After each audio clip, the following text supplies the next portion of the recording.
At dinner in the restaurant, I accidentally noticed a pregnant woman with a familiar appearance. When I looked up at her face, my heart seemed to stop beating. The daughter-in-law that my son said had run away 8 months ago. She saw me and immediately ran away, but when I followed to ask for the truth, I received an answer I couldn't believe. That answer exposed the truth I had been blind to for the past 8 months. Before I reveal the truth that shattered my world, please hit like, subscribe, and comment, where are you watching from today? Wherever you are, please take care of your health. Note: this is a fictional story crafted to explore betrayal and survival. The message carries genuine significance. Now let's continue. The pen felt like a lead weight in my hand, and for a second, the $2.3 million contract on the table blurred into a smear of black ink and expensive paper. I, Mitchell Stone, at 59 years old, felt the weight of my commercial construction empire pressing down on me as I sat in the dim light of Belmont's. The smell of expensive steak and floor wax usually signaled a win, but tonight it only made the nausea clawing at my throat feel more real. My hands, which had once hoisted steel beams and laid the foundations for the city's tallest towers, were betraying me. A subtle tremor made the gold nib of the fountain pen dance over the signature line. It was a physical vulnerability I had spent months hiding, a recurring sickness that made the opulent Valentine's Day decor of the restaurant feel like a rotating carousel of red roses and mocking candlelight. Across the table, Gerald Thompson, my business partner of 20 years, sat watching me, his 55-year-old face etched with the impatience of a man who lived for the next zero on his bank statement. He shifted in his seat, his silk tie catching the light from the chandelier. "Mitchell, you have been staring at that line for 3 minutes," he said, his voice cutting through the hum of the dining room. "Is there a problem with the numbers?" I blinked, trying to force the swimming figures into alignment. "Just the lighting, Gerald," I managed to rasp, my voice sounding thin even to my own ears. "My eyes aren't what they used to be." I took a shallow breath, grounding myself by focusing on the cold, heavy weight of the pen. I was the king of Stone Enterprises, a man with $45 million in the bank. Yet I felt as though I were drowning in a glass of water. How could a man with $45 million in the bank feel like he was drowning in a glass of water? The room tilted slightly, the edges of the contract fraying into gray shadows. I needed to sign. I needed to finish this deal before the world completely dissolved into the floorboards. But then a rhythmic, heavy sound of footsteps approached. It wasn't the brisk, light-footed pace of the usual service staff. It was slow, deliberate, and carried a weary caution that made me look up. A waitress entered the periphery of our booth. She moved with a struggle that stood in stark contrast to the elegant diners surrounding us, her frame supporting a belly that looked far too heavy for her slender shoulders. I prepared to order a glass of water to clear my head, but as I raised my gaze, the air left my lungs. Hannah Vance, 25, looked like a ghost of her former self, in her stained apron, her 8-month pregnancy making every step a struggle. The woman my son Preston had sworn was a gold digger who had abandoned him for another man and disappeared forever was standing less than 3 feet away. Then I saw her. Not just a waitress. Her. My heart hammered a painful rhythm against my ribs, the dizziness replaced by a cold, piercing recognition that cut through the fog of my illness. "Good evening, gentlemen," she whispered, her voice trembling as she avoided direct eye contact. "Can I start you with some drinks while you look over the menu?" My hand tightened on the pen until the knuckles went white. "Water." I said the word, barely escaping my throat. Just ice water. The woman my son swore had left us for another man stood there 8 months pregnant and trembling, carrying a tray of water in a restaurant I owned half of. The glass of water she placed on the table trembled, sending ripples through my reflection that matched the frantic hammering in my chest. I sat paralyzed, my hand still clutching the gold fountain pen over a contract that suddenly felt like a piece of scrap paper. Hannah Vance stood there, the woman who had once been the bright, sharp-witted light of our family gatherings, now reduced to a ghost in a stained apron. Despite her obvious fear of being seen, she was the one who had approached the table, and as I looked into her hollow eyes, I realized she was either so blinded by exhaustion that she hadn't recognized me until she was inches away, or she was desperate for help she couldn't ask for aloud. My son Preston had spent months painting her as a villain who had fled to Europe with a lover, yet here she was, 8 months pregnant and serving salads to the very men who had supposedly been her victims. Gerald continued to drone on about interest rates and equity splits, his voice a distant hum that I completely ignored. He was oblivious to the fact that the runaway daughter-in-law he'd heard so much about was standing 3 inches from his elbow. I stared at her, searching for the vibrant woman who used to help me navigate the complexities of Stone Enterprises audits with effortless grace. Now her eyes were rimmed with a deep, bruised fatigue that no amount of sleep could fix. Hannah, I whispered the name, feeling heavy and strange on my tongue. Is that really you? Her gaze flicked to mine for a fraction of a second, filled with a mixture of raw terror and a pleading silence that broke my heart. I'm just the server, sir. She stammered, her voice a thin, reedy version of the one I remembered. Please, I'll get your salads right away. Now you have to understand, I spent 30 years building Stone Enterprises on the foundation of never walking away from a deal. But at that moment, the money felt like ash. I watched as her hands shook so violently that a silver fork clattered to the floor, the sharp ring of metal on marble drawing glares from the nearby socialites. She didn't even try to pick it up. She turned and began to hurry toward the swinging double doors of the kitchen, her heavy pregnancy making her gait uneven and visibly painful. The sight of her struggling, her pale knuckles white against the tray, sent a surge of protective rage through me that cleared the last of my dizziness. Mitchell, for God's sake, you look like you've seen a ghost. Gerald snapped, finally noticing my shattered composure. Are you having another one of your spells? We need to sign this, Mitchell. Look at the numbers.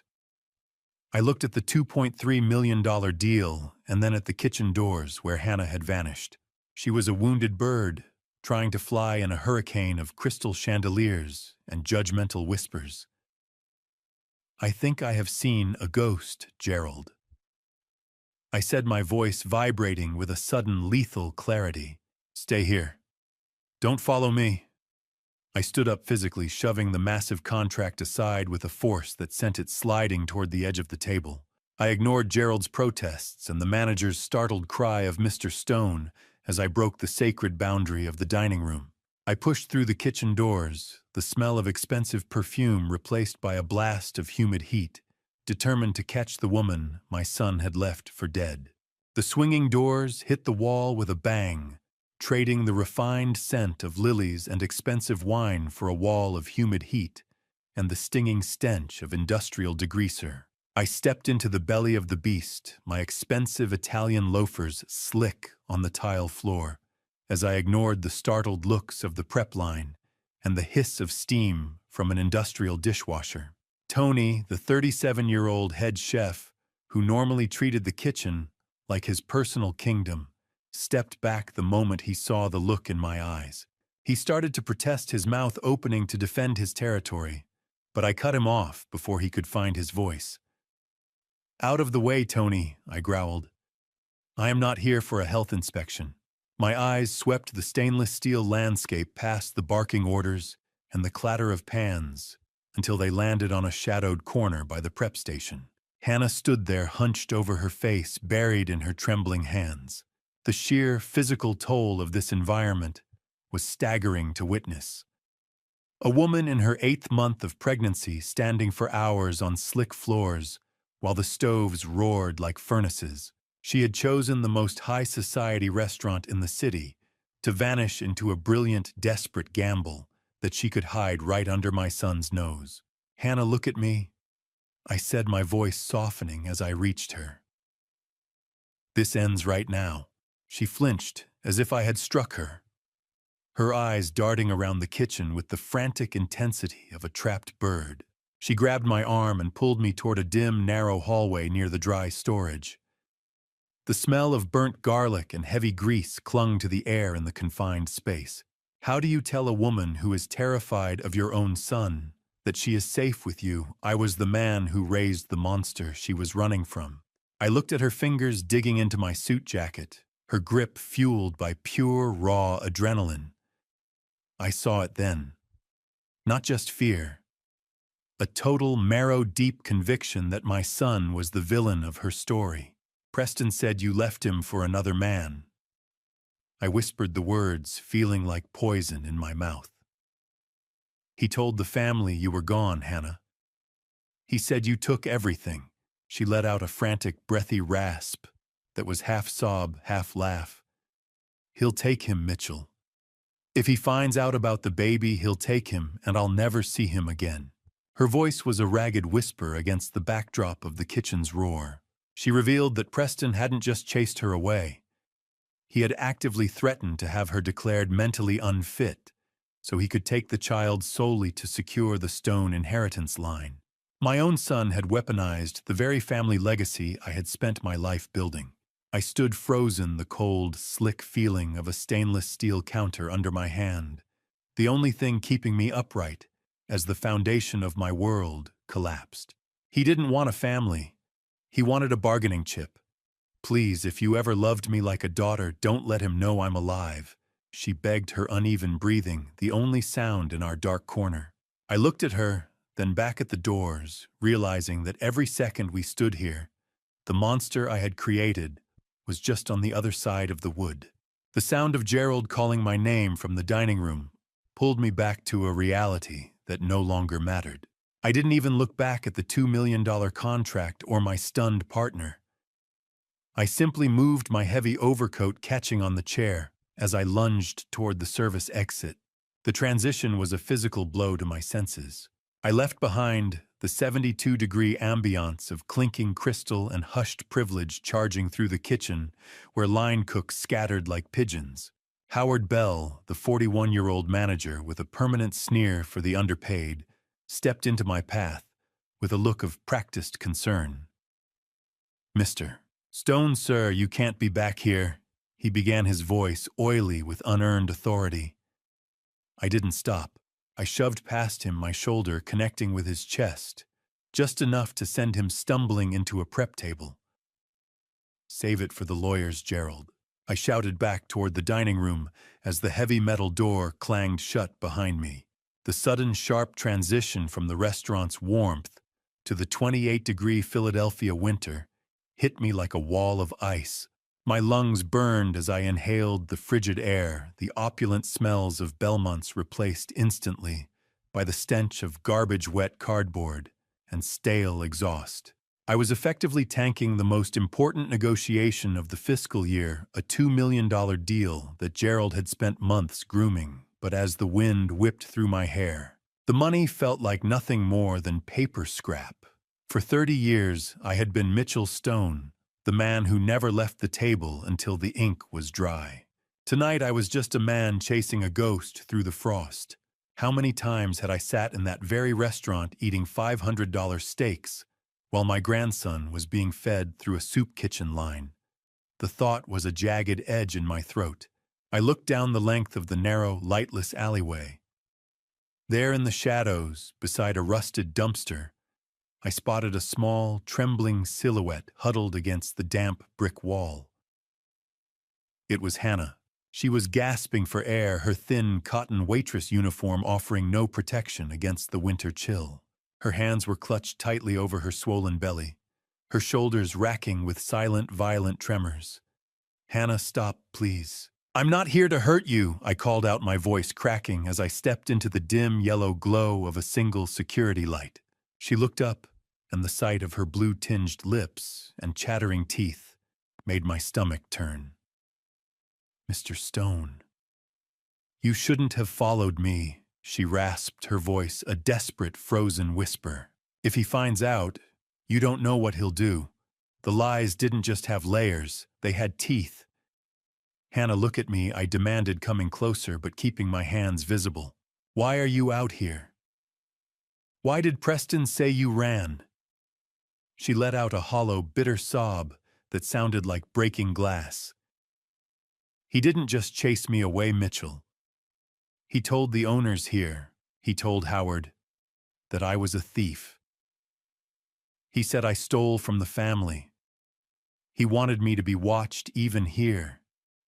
He wanted me to have nowhere to go." I felt a surge of lethal indignation. I pulled my own heavy wool coat off to wrap around her, but she flinched away with a sharp, instinctive jerk. Her eyes were wide with a terror so profound it suggested my son's cruelty went far beyond a few mean words. The look in Hannah's eyes wasn't just fear. It was the hollow, haunted expression of someone who had been methodically dismantled by the person they trusted most. As the winter wind bit into my face, she began to dismantle the lies my son Preston had used to poison my mind. Hannah's voice was a jagged, breaking sound as she finally admitted the psychological warfare that had turned my home into a domestic prison. It wasn't just the words, though his labels of worthless and gold digger had cut deep enough while she was working 60-hour weeks as a freelance accountant to pay for their mortgage. The real horror began with the gaslighting. She described how Brooke Sterling hadn't just appeared after Hannah left. Brooke was already there, moved into their guest room months prior, under the guise of being a business consultant. "Mitchell, he didn't just hit me!" She rasped, her chattering teeth sounding like dry bones. "He made me feel like I didn't exist in my own home." I stood near the metallic, sharp-smelling dumpster, nauseated by the betrayal. Brooke was already there. "While you were still living under that roof," I asked, my voice barely a whisper. The realization that I had raised a man capable of such cruelty felt like a physical weight pressing down on my lungs. My own blood. My own flesh. He was a stranger to me now. He wasn't just my son. He was a predator who had converted his own house into a siege. But the betrayal went even deeper. Brooke Sterling wasn't some stranger Preston had found in a bar. She was my own former junior associate, a woman I had personally fired for egregious ethics violations. Preston had secretly hired her back behind my back, bringing a wolf into the very heart of his home to devour his wife. Hannah detailed a living nightmare, where Brooke began wearing Hannah's clothes and jewelry while Hannah was still living there. They would sit in the dining room laughing as if she were a ghost, or a piece of furniture, openly discussing their future together. She wore my wedding anniversary dress to dinner in our own home. Hannah said, her white-knuckled fingers gripping her pregnant belly so hard I feared for the child. And my son, he just let this happen, he encouraged it. I asked, my righteous indignation boiling into a cold, lethal fury. They weren't just having an affair.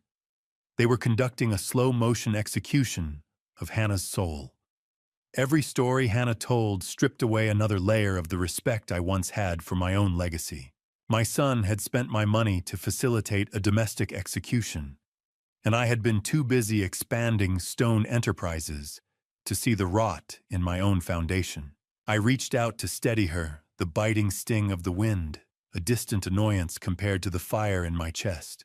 Hannah's voice dropped to a terrified whisper as she looked over my shoulder toward the restaurant door, her body going stiff with a fresh wave of panic. But Mitchell Brooke wasn't just there for the money.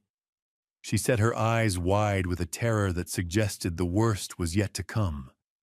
She brought the powders. She said they were to help you retire early. A cold sweat that had nothing to do with the February wind broke across my neck as the word powders fell from Hannah's lips, snapping my own months of fatigue into a terrifying new focus. My world began to spin, not with the familiar vertigo I'd been battling, but with the nauseating clarity of a man realizing the roof he built is rigged to collapse. I realized in that heartbeat that my dizzy spells and the sudden unexplained lapses in my strength weren't the inevitable toll of aging or the stress of my empire. They were a design. Hannah's mention of Brooke bringing powders confirmed that I was being actively poisoned by the same monster who had dismantled her life. I reached out to steady her, but her knees buckled before my fingers could gain a purchase on her thin uniform. She slumped into the snow-dusted gravel of the alley, clutching her stomach and gasping in a way that made my blood run cold. The winter chill and the sheer weight of her terror had finally broken the last of her endurance. "Hannah, stay with me, look at me." I roared, the sound echoing off the brick walls of Belmont's like a gunshot. I didn't care who heard. I didn't care about the $2 million contract sitting cold on the table inside. "Henry, bring the car around to the service gate." Now I screamed into my phone, my voice raw with a paternal desperation I hadn't felt in decades. Henry, my 46-year-old driver who had been with me through 3 construction booms and a divorce, didn't ask a single question as he vaulted over the hood of the car, tires screeching against the frozen asphalt. My grandson was in that womb. My legacy, my future, shivering and fading in the back of a car while I sat there powerless. It was a visceral, gut-wrenching realization that eclipsed every professional triumph I had ever achieved. I lifted Hannah's frail weight, shocked at how little there was of her beneath the heavy pregnancy, and settled her into the leather back seat. The contrast between my luxury vehicle and her threadbare, stained uniform was a nauseating reminder of the distance she'd fallen under my son's shadow. Henry tore through the Philadelphia streets, ignoring red lights and the honking of lesser men. I held Hannah's hand, feeling the terrifyingly weak pulse against my palm while she drifted in and out of consciousness, her skin freezing and clammy. Philadelphia's lights blurred into long, mocking streaks of neon as we raced against a clock that had been ticking behind my back for 8 months. Every thud of my heart against my ribs was a countdown. "Don't you dare close your eyes, Hannah. Your son needs you. I need you." I whispered, my voice thick with protective fury. She stirred, her eyes fluttering open for a moment, glazed with pain. "Mr. Stone, the powders. He puts them in the morning. Your coffee." She muddled, her voice barely audible over the roar of the engine. She mumbled that Brooke hadn't just brought them. She had bragged about the industrial chemical supplier where she bought them, a detail Brooke likely thought Hannah was too broken to remember. The automatic doors of the Penn Medicine ER hissed open, smelling of hospital antiseptic and floor wax. I didn't wait for a gurney. I carried her in myself under the blinding white fluorescent lights, screaming for help, until a swarm of white coats surrounded us, tearing her from my arms into the sterile unknown. The smell of hospital antiseptic fought a losing battle against the metallic scent of my own fear as I stared at the blood-stained sleeve of my $3,000 suit. I paced the linoleum floors of the Penn Medicine waiting room, my ears ringing with the clinical rhythmic squeak of rubber shoes on hospital linoleum. I felt a crushing remorse as I learned from the intake nurse that Hannah had actually been to this hospital months ago.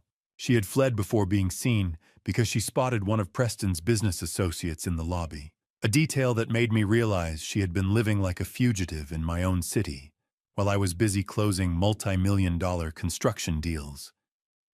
Dr. Catherine Mills, a 53-year-old OB-GYN, with eyes that had seen too much sorrow and not enough justice, stepped into the light of the waiting room. Is he okay?" I asked, my voice cracking like a dry timber. She exhaled, her expression softening just enough to let me breathe. "He's a fighter, Mr. Stone, but his mother is running on empty. She's suffering from extreme dehydration, stage 1 anemia, and severe exhaustion. She hasn't had a proper meal in days." The diagnosis of neglect was a physical blow to my chest. My grandson was miraculously stable, but he was flourishing at the cost of his mother's life. How could a man who built skyscrapers fail to build a simple roof of safety for his own family? I spent 30 years hoisting steel and glass into the heavens. Yet I had allowed the foundation of my own bloodline to erode in the gutters of North Philly. I refused to leave Hannah in a public ward where my son might find her. Using my influence, I had her discharged under a pseudonym and signaled Henry to bring the car around. "We're using the service elevator," Henry whispered, as we moved her through the hospital's bowels. No one sees her enter. The drive to the city center was a blur of neon and guilt. I took her to the Regency, to the presidential suite that usually hosted foreign dignitaries and tech moguls. The hotel bill was $5,000 a night. It felt cheap compared to her life. I had the entire floor put on a maintenance lockout, effectively making Hannah a ghost within the city's most famous hotel. I watched as she slept in the soft, high-thread count sheets. The dry, recycled air of the suite hummed in the background. Her pale face finally lost its mask of terror. In the luxury of the deep pillows, her breathing evening out in the silence of the city at 2 a.m. from the 40th floor. "You're safe now, Hannah," I promised, adjusting the heavy silk duvet. "I promise." I sat in a velvet armchair, the scratchy feeling of blood drying on my wool sleeve a constant reminder of the night's cost. I felt a cold, emerging rage. I wasn't just tired anymore. I was a man who had finally seen the blueprint of his own son's betrayal. As I watched the rhythmic rise and fall of her chest, my phone buzzed in my pocket.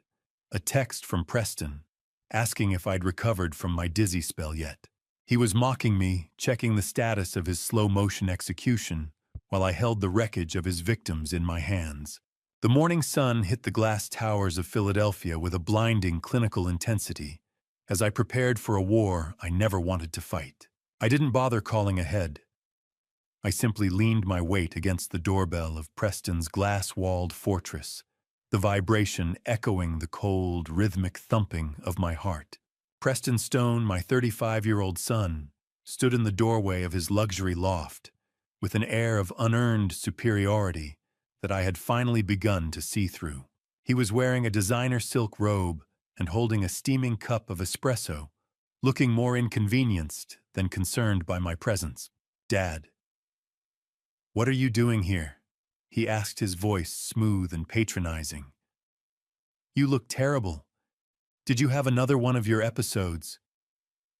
"You're pale, Mitchell. Maybe you should be at home with a nurse instead of wandering the city." It was the same gaslighting I had endured for months, his subtle references to my dizzy spells, designed to make me feel senile and incompetent. "I'm here to find out when exactly your soul became as hollow as this apartment, Preston," I said, pushing past him into the living area. The place was a monument to sterile wealth, all white marble and floor-to-ceiling windows, yet it felt devoid of any real humanity. I noticed 2 coffee cups on the kitchen island and a pair of discarded silk heels near the sofa.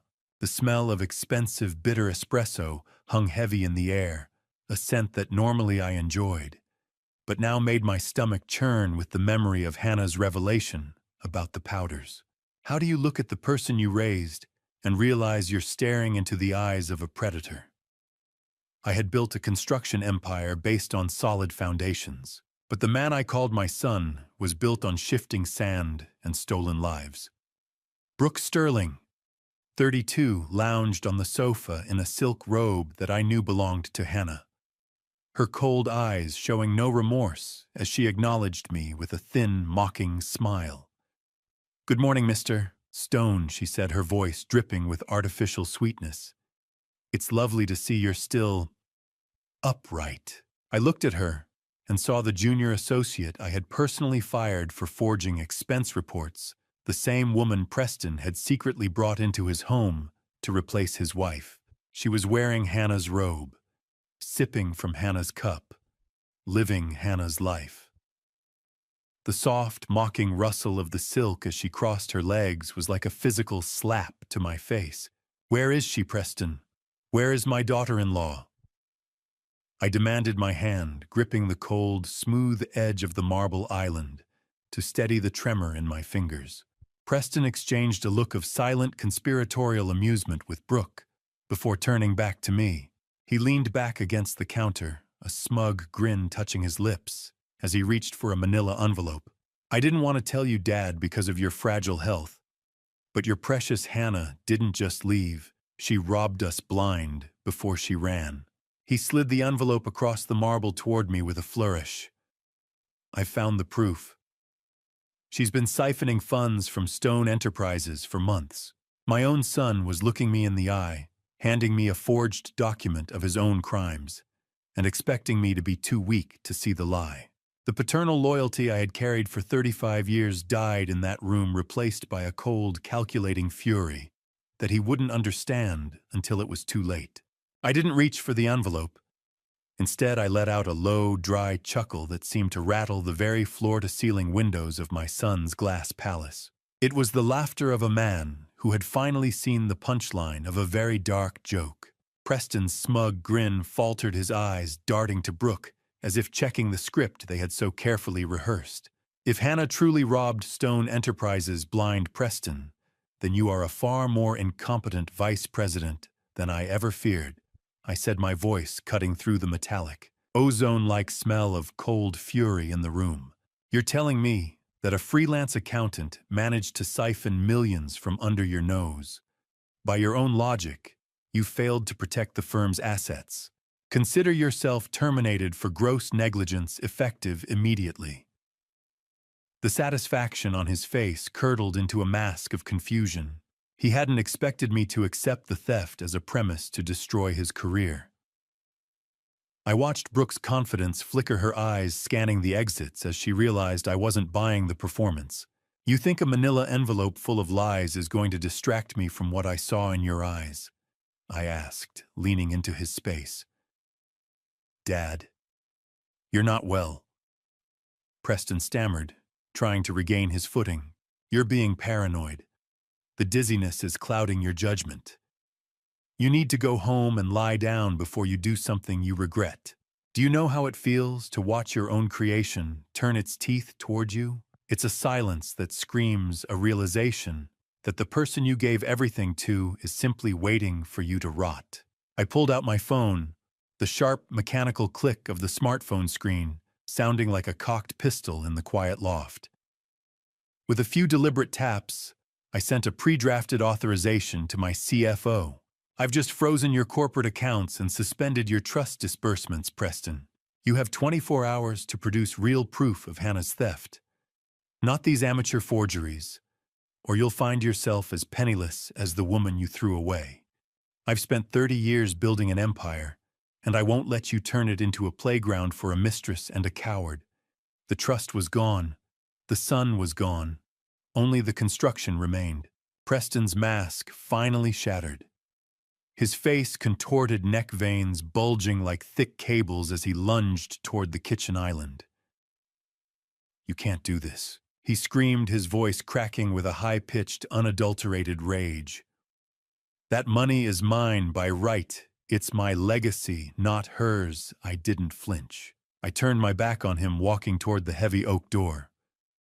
Brooke remained silent, a calculating viper already weighing the value of a man with no bank account. I didn't care. The air in the loft was thick with the stench of his entitlement, and I needed to be gone before I choked on it. I reached the handle, my hand steady despite the adrenaline roaring through my system. I had finally severed the tie.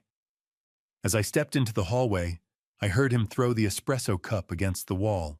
I closed the door on his screams, a heavy thud that felt like the final brick in a tomb. But his final words echoed through the wood, a chilling promise that vibrated in the hallway like a curse. Check your pulse, old man. You're already a ghost. You won't live long enough to see me lose a dime. Preston's parting threat about being a ghost followed me into the elevator, vibrating in the marrow of my bones as I scrubbed at the invisible stain of his words. I stood in the mirrored silence of the lift, watching my own reflection. I looked weary, the skin beneath my eyes sagging with a fatigue that no amount of sleep could cure. But my mind was sharpening into a weapon. I realized as the numbers descended that Hannah's disappearance hadn't been an act of cowardice or a simple flight from a crumbling marriage. It was a tactical retreat. She had gone into the shadows, not just to save herself, but to protect the evidence she had spent months gathering against the man who shared my name. I stepped back into the presidential suite at the Regency, the plush silence a stark contrast to the venomous shouting I had left behind at the loft. Hannah was awake, sitting up in the massive bed. She looked small against the backdrop of the silk headboard, her eyes searching mine for news of the world she had fled. I sat at the edge of the mattress, the physical weight of the morning pressing on my shoulders. I told her I had frozen Preston's accounts, and for the first time, I saw a flicker of hope extinguish the terror in her gaze. "He is never going to stop Mitchell," she whispered, her voice barely audible over the hum of the suite's climate control. "He thinks he owns the air I breathe." I took her hand, finding it cold, but steady. "Then we will take the air back, Hannah, starting with the money."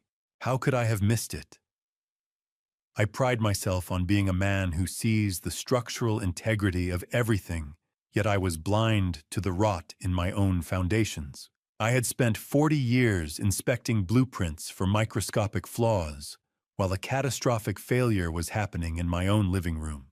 Hannah asked me to bring her the small battered nylon backpack she had arrived with. I felt the rough texture of the material, a cheap thing that seemed out of place in this room of velvet and gold. She reached into a hidden seam in the lining, her fingers moving with practiced precision, and pulled out a thin, black-bound ledger. It smelled of old paper and dust, a ghost of the life she had tried to keep. She opened it on the duvet, the silence of the suite punctuated only by the dry rustle of turning pages. She began to point out the discrepancies, showing me where $750,000 had been siphoned through shell companies I never authorized. The numbers didn't lie. My son did. 750,000, I repeated the figure, tasting like ash. He didn't just steal from the company, Hannah. He stole from your future. I realized then that my daughter-in-law had been my silent guardian long before she became a fugitive. As I turned the final page, my heart gave a sickening lurch. The ledger was filled with sharp, jagged handwriting in the margins, notes written by Brooke Sterling. She was the architect of the embezzlement long before she ever moved into the house, but it was the folded piece of paper tucked at the very back that stopped my breath. I pulled it out, my fingers trembling. It was a receipt for a chemical supply warehouse with Brooke's signature, dated the week before my episodes began. The ghost Preston spoke of was finally taking a physical form. The small slip of paper in my hand felt heavier than any steel beam I'd ever hoisted. It was the physical proof that my son and his mistress weren't just waiting for me to die. They were helping the process along. I stared at the chemical warehouse receipt, my vision blurring at the edges. Hannah sat at the edge of the Regency's bed, her voice a hollow whisper, as she finally unburdened herself of the secret that had nearly killed her. She explained the night she had retreated to the shadows of the kitchen, overhearing Preston and Brooke. She described seeing Brooke hand my son a small vial of white powder, claiming with a chilling clinicality that it would mimic the natural decline of an aging heart without leaving a trace. Hannah revealed that she didn't just see the powder. She had actually attempted to swap the original vial for powdered sugar, once hoping to buy time. But Brooke was too sharp. She noticed the texture was wrong within hours, and that discovery had triggered the final, terrifying confrontation that forced Hannah to flee for her life. "Mitchell, they called it the inheritance accelerator," she whispered, her eyes fixed on the floor. "They laughed about it while they brewed your tea." The nauseating clarity of her words hit me harder than any physical blow. My own son, the boy I had taught to build and to lead, was stirring my own grave into my morning cup every single day. The metallic taste in my mouth, the one I had dismissed as a side effect of stress, was the flavor of my only child's betrayal. Is there a word for the moment you realize the person you'd give your life for is actively trying to take it? I looked at my hands, the hands that had founded an empire, and saw them trembling with a cold, clinical rage. I couldn't be a victim anymore. I had to become a hunter. I contacted Dr. Alan Fisher, a 58-year-old toxicologist with a clinical detachment that hid a fierce loyalty and met him at the side entrance of his private lab. I drove myself across the city, avoiding Henry, to ensure my movements left no footprint. The muffled, echoing silence of the empty lab was a sanctuary as Alan prepared the equipment. "Mitchell, you look gray," he said, his voice grave. "If what you suspect is true, we don't have much time." I didn't offer an explanation. I simply rolled up my sleeve. The sharp, stinging scent of rubbing alcohol filled the air, followed by the cold, biting pressure of the tourniquet. The needle didn't hurt. The truth did. As the needle entered my vein, I felt a strange sense of empowerment. I was gathering the ammunition I needed to dismantle their glass-walled fortress. The dark, sluggish blood began to fill the vial, a physical manifestation of the poison that had been clouding my judgment and sapping my strength. I watched the liquid rise, focused on the mission ahead. Alan paused, his brow furrowing as he noticed dark, ugly bruising along my forearm marks I couldn't explain. He traced them with a gloved finger, a sign that the toxins were already causing internal damage. "Doctor." Fisher looked at the dark, sluggish blood filling the vial and whispered, "Mitchell, if this is what I think it is, you shouldn't even be standing." I didn't answer him. I couldn't. I just stood there, a dying man, finally finding the strength to finish a war he never wanted. The ghost of Alan's warning stayed in the passenger seat, with me a cold passenger that made every breath feel like a borrowed gift I was forced to fight for.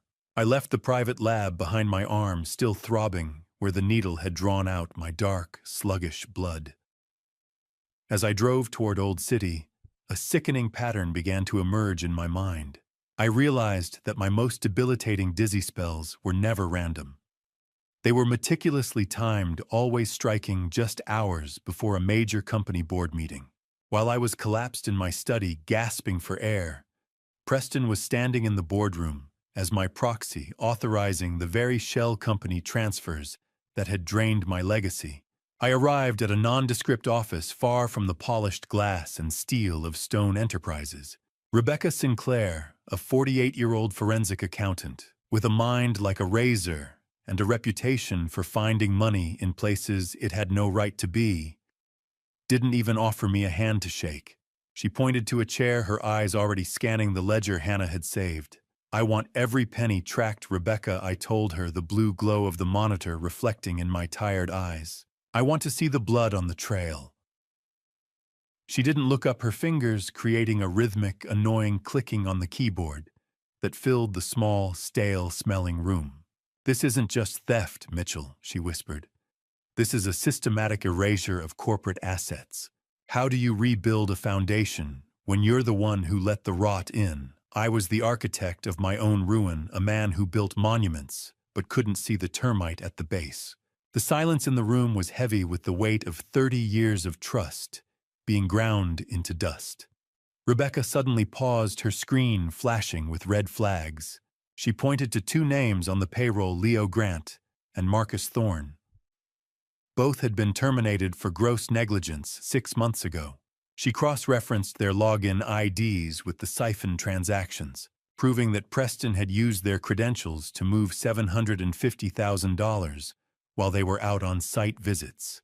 I felt physically ill. I had looked into those boys' eyes and called them thieves, while my own son was the one holding the knife. Leo had a toddler. Marcus had a mortgage. My son had Brooke. I had signed their termination papers personally, believing the proof Preston had manufactured. The guilt was a suffocating pressure in my chest. "He used them, Mitchell." Rebecca said, her voice a clinical blade. "They were the sacrificial lambs for his offshore accounts." I stared at the screen, my clinical fury mounting as she uncovered the final layer of the shell company registration. They weren't just in Preston's name. They were registered under Brooke Sterling's maiden name. She was the primary beneficiary, the puppet master pulling the strings of my son's greed. Rebecca looked up from her screen, her face turning a ghastly shade of pale as she leaned closer to the monitor. "Mitchell, it's worse than the money. She whispered the hum of the computer fans, suddenly sounding like a roar in the small office. Look at the insurance policy amendment Preston filed last month. He didn't just want the company. He was betting on my death. I stared at the insurance amendment until the numbers burned into my retinas, a death warrant, signed by my own flesh and blood, and gift-wrapped in corporate fine print. The dry, papery smell of the documents in Rebecca's office felt like the dust of a tomb. It wasn't just an increase in premiums. Preston had used the biometric data from my own tablet while I lay in a drug-induced stupor during one of my recovery naps to forge my digital signature. He had increased the accidental death rider to a staggering $10 million. $10 million, Rebecca, I asked, my voice sounding like gravel grinding together. He couldn't even wait for nature to take its course. Rebecca didn't look up from her monitor, her face pale in the artificial glow. He's not waiting for nature, Mitchell. He's accelerating the schedule. The timing of the amendment perfectly aligned with the onset of my dizzy spells, confirming that my murder was no longer a matter of if, but a planned financial transaction. I felt a hollow coldness in my chest, a void where paternal pride had once lived. The son I had raised, the boy I had taught to hold a hammer and a compass, saw me only as a decaying asset to be liquidated for a payout. I left that office walking like a man through waist-deep water, the weight of the insurance papers dragging at my very soul. The Philadelphia skyline, which I had spent 30 years helping to shape, looked like a collection of jagged teeth ready to snap shut. I returned to the Regency Hotel, my body trembling with a weary determination that bordered on the lethal. I needed to see Hannah. I needed to see the only pure thing left in the wreckage of the Stone legacy. The rhythmic thrumming of the hotel suite's air conditioning was the only sound as I entered. Hannah was resting, the terror in her eyes finally beginning to recede under the safety of the lockout. To calm her nerves, I sat by her side and began to read a story, my voice a low, gravely rumble in the quiet room. As I read, I rested my hand on the warmth of her stomach through the soft cotton of her robe. Suddenly, a sharp electric jolt struck my palm. I froze, my breath catching in my throat. Did you feel that? Hannah whispered, a small, genuine smile breaking through her exhaustion. He's awake. It was the first time I had felt my grandson move a sudden heel against my palm that felt more solid than any skyscraper foundation I had ever poured. Hello there, Owen. I murmured the name, feeling like a sacred oath on my tongue. Your grandpa isn't going anywhere. I promise you that. How can something so small, a tiny heel against a palm, overturn a lifetime of corporate cynicism? In that moment, my desire for survival shifted. It was no longer about self-preservation or spite. It was a holy war. I realized that Owen's kicks were strongest when I spoke, the boy already recognizing the voice of the man who would stand between him and the monster I had sired. As I looked at Hannah's peaceful face, I knew I couldn't just play defense anymore. It was time to let the arsenic do its work, or at least make Preston think it was. I had to become the ghost he already thought I was. The shrill ring of my phone cut through the heavy, artificial silence of the house, pulling me away from a moment of hollow contemplation. I gripped the edge of my mahogany desk as Dr. Fisher's voice crackled through the line, each syllable acting like a sledgehammer against the last remnants of my denial. It is Arsenic Mitchell Allen, said his clinical tone failing to hide the underlying tremor of alarm. A high-purity industrial grade. Whoever is doing this knows exactly how to keep you just on the edge of death without crossing the line too soon. He explained that the small repeated doses over the last 6 months were responsible for the dizziness and the internal spells that had made me feel like a failing machine. I sat in my study, staring at my own gray, sunken face in the polished wood of the desk. I discovered that the fortified tea Preston had been bringing me every morning wasn't just laced with poison. It was infused with a specific sedative designed to cloud my judgment, making me more susceptible to his financial suggestions. The betrayal was complete. Then they have made a mistake, Alan. I replied, my voice a cold, dispassionate rasp. They left me enough life to bury them. There was no more grief in me, only the clinical necessity of a counterattack. I had to be a ghost before I could be a judge. I was the architect of a building that had been rigged with explosives, but I was the only one who knew where the detonator was hidden. I began the secret medical protocol. Alan had provided a series of chelating agents to flush the rot from my system. I spent the afternoon clearing out my medicine cabinet, hiding the antidote inside my daily vitamin bottles. The first detox pill had a bitter, chalky taste that I welcomed like a benediction. Every time I took my medicine in front of the household staff, or my son, I would actually be healing while they watched me fade. How much does a soul cost? Apparently for Preston, it was the price of a $10 million insurance rider. I stood before the hallway mirror practicing the stumble of a dying man and the slight slur of a tongue losing its grip on speech. I leaned into the performance, letting my shoulders slump and my eyes wander. I had to lure Preston into a final arrogant blunder by becoming exactly what he expected. I realized that by acting sicker than I truly was, I could force him to accelerate his crimes. He was greedy, and greed makes men sloppy when they think the finish line is in sight. I wanted him to rush, to leave a hurried trail of digital breadcrumbs for the forensic accountants to find. I wanted him to think he was winning. I wanted him to believe the Stone legacy was ripe for the taking. The rhythmic, mocking chime of the doorbell echoed through the house, signaling the arrival of the monster. My pulse quickened, but I forced my features into a mask of pathetic exhaustion.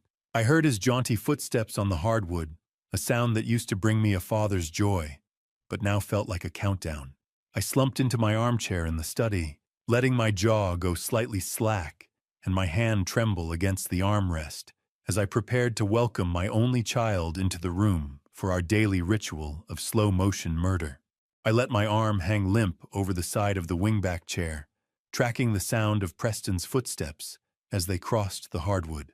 Each step a rhythmic reminder of the predator I had welcomed into my home. The sound of his jaunty gait used to bring me a father's simple joy, but today it felt like a countdown toward a confrontation I was finally ready to win. I kept my jaw slack and my eyes partially lidded, feigning the heavy lethargy of a man whose central nervous system was slowly being extinguished. As he entered the study, I noticed he wasn't just bringing me a tray. He was carrying a small cardboard box. Through my lashes, I watched him stop at the far wall and calmly remove the framed photograph of my late wife and me at the Stone Enterprises groundbreaking ceremony. He placed it face down in the box with a clinical silence that chilled me more than the poison ever could. He was literally erasing my presence from the room while I was still drawing breath inside it. "You look tired today," Dad Preston said, his voice a smooth, practiced imitation of concern. "Have you been taking your supplements?"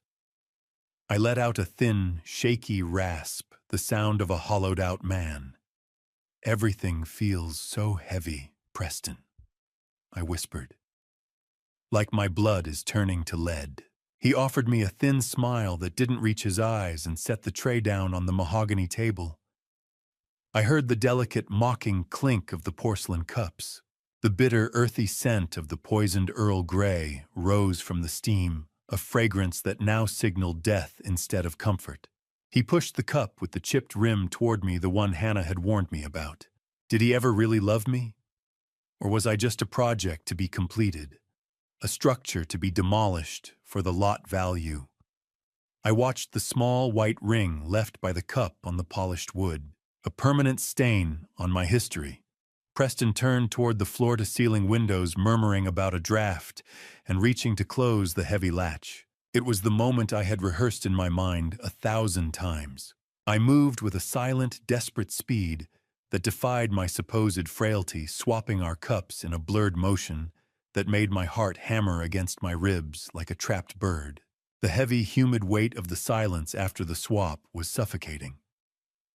When he turned back, my hand was already trembling as I reached for the handle of the safe cup. "Drink up, Mitchell," he said, using my name with an arrogant familiarity that proved he already considered me a ghost. It is a special blend, Brooke found. Very restorative. I watched him take a deep, satisfied sip from the cup meant for me. He swallowed.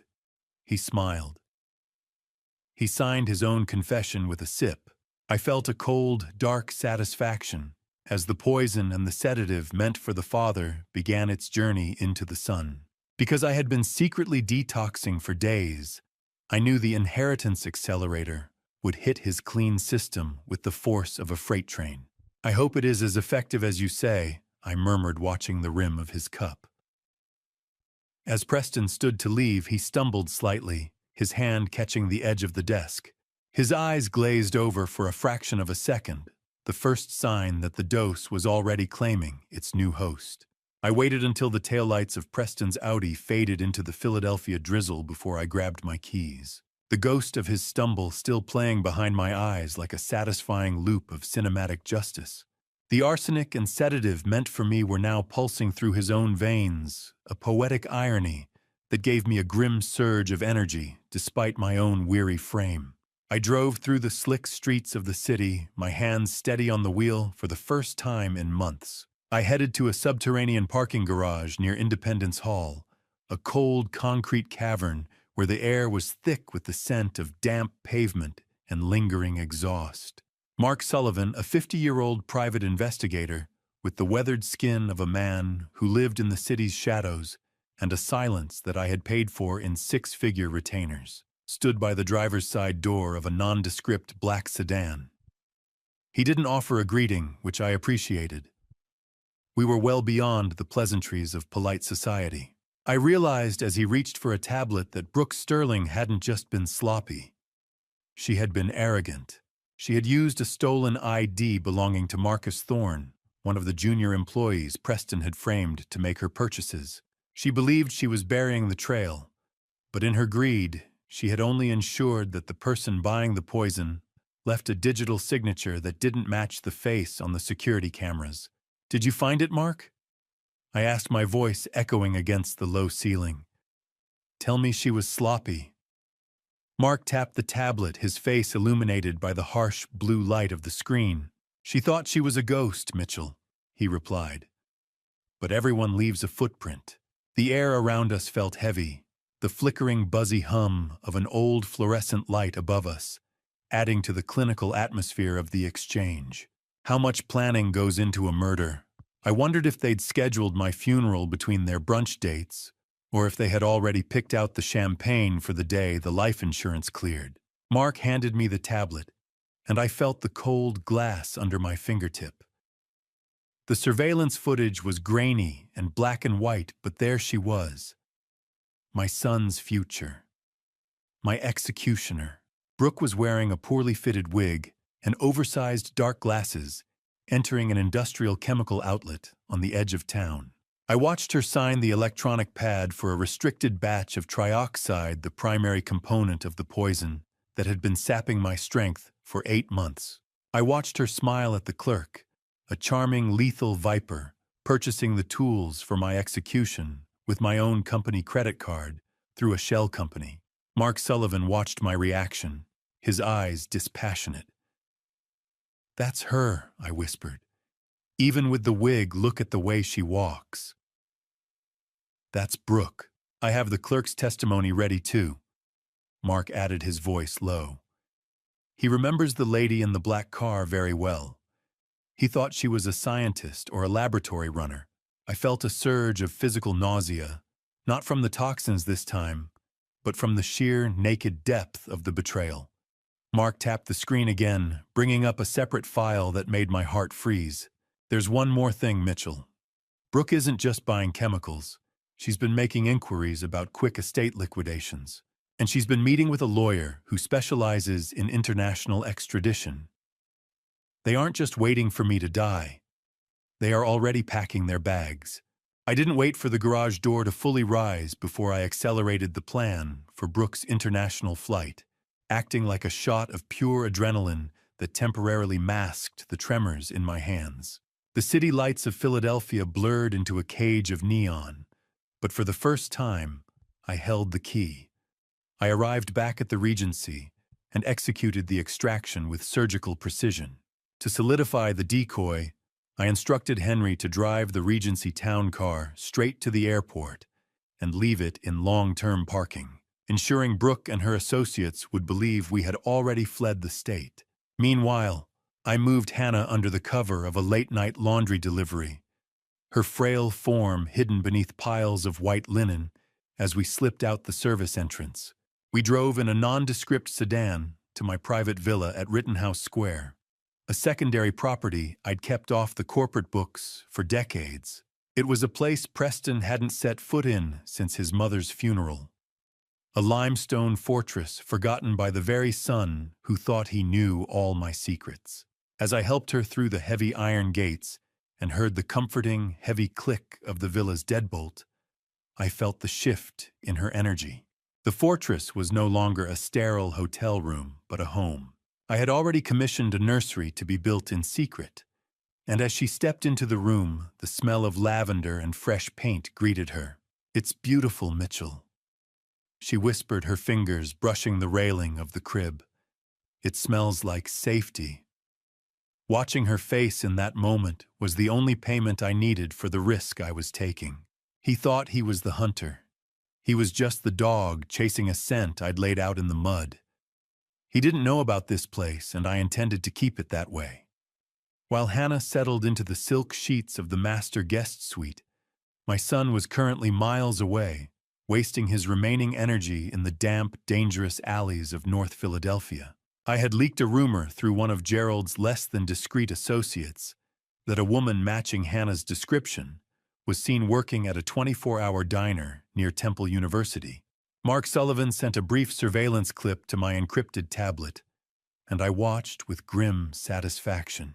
Preston looked frantic and disheveled, his designer coat stained by the gritty drizzle as he searched the slums.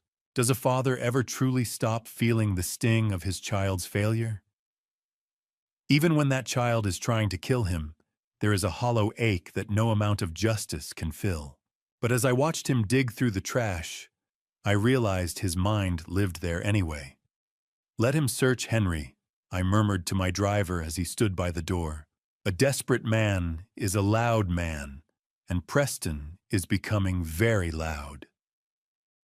However, as the footage continued, my brow furrowed. Preston wasn't just looking for Hannah. He was meeting with a known low-level criminal in a back-alley handoff. I realized then that my son wasn't just looking to find her. He was looking to hire someone to finish the job Brooke had started. He wanted the loose end tied permanently. I turned off the surveillance monitor, the silence of the villa wrapping around me like a shroud. I looked at the nursery door, feeling a brief moment of peace, but it was shattered by a sharp, sudden sound from the other room.